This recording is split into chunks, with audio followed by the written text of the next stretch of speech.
ఆంధ్రప్రదేశ్ ప్రజలకి morning good morning. Tea తాగుతుంటే పక్కన హోటల్లో డిస్కషన్ చేసుకుంటున్నారు. 3 పార్టీలు కలిసి 6 పథకాలు అమలు చేయలేకపోతున్నారు. ఆంధ్రప్రదేశ్ ప్రజలంతా బాధపడుతున్నారు.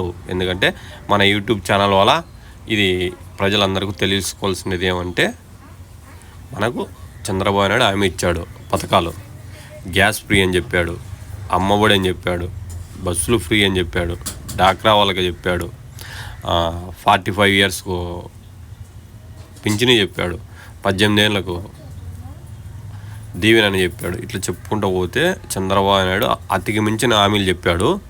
కానీ నిన్న అసెంబ్లీలో ఓ మాట అన్నాడు. ఆ సూపర్ 6 చూస్తా అంటే భయపడుతున్నాడంట చంద్రబాబు నాయుడు. ఎందుకంటే చంద్రబాబు నాయుడికి డబ్బులు ఇచ్చే ఆలోచన అయితే లేదు, ప్రజల్ని మభ్య పెడతాడంతే.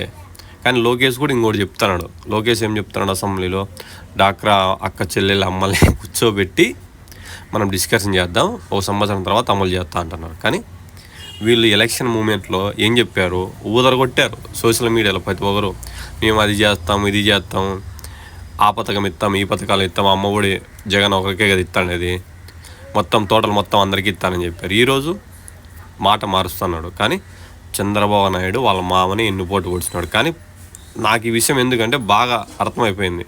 ప్రజల్ని బాగా ఎన్నుపోటు పొడిచాడు. కానీ ప్రజలకు కూడా బాగా బుద్ధి వచ్చినట్ల. గవర్నమెంట్ వస్తానే జగన్ 6 నెలలకే ఇచ్చాడు ప్రతి ఒక్క పథకం, నెల నుండి స్టార్ట్ చేశాడు. కానీ 9 పథకాలు ఇచ్చాడు. వీళ్ళు 3 పార్టీలైనా 6 పథకాలు అమలు చేయలేకపోతున్నారు. కానీ ప్రతి ఒక్కరు ఆలోచించండి. ఈ చంద్రబాబు నాయుడు, ఈ లోకేష్, ఈ పవన్ కళ్యాణ్ రాజకీయం నిలదలే. కానీ ఏదో డిప్యూటీ సీఎం ఇచ్చాడు. డిప్యూటీ సీఎం పెద్ద పోస్ట్ ఏం కాదు, హోమ్ మినిస్టరే పెద్ద సీఎం తర్వాత.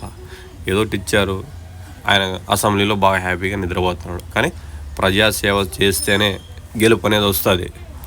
లేదంటే 2024లో వీళ్ళకి 0 వస్తుంది. దాంట్లో డొక్బాటం ఏమీ లేదు. కానీ ప్రజలు ప్రతి ఒక్కరు ఆలోచిస్తూ ఉంటారు, జగన్ ఏమి చంద్రబాబు నాయుడు ఏమి. అందరికీ గుడ్ బై.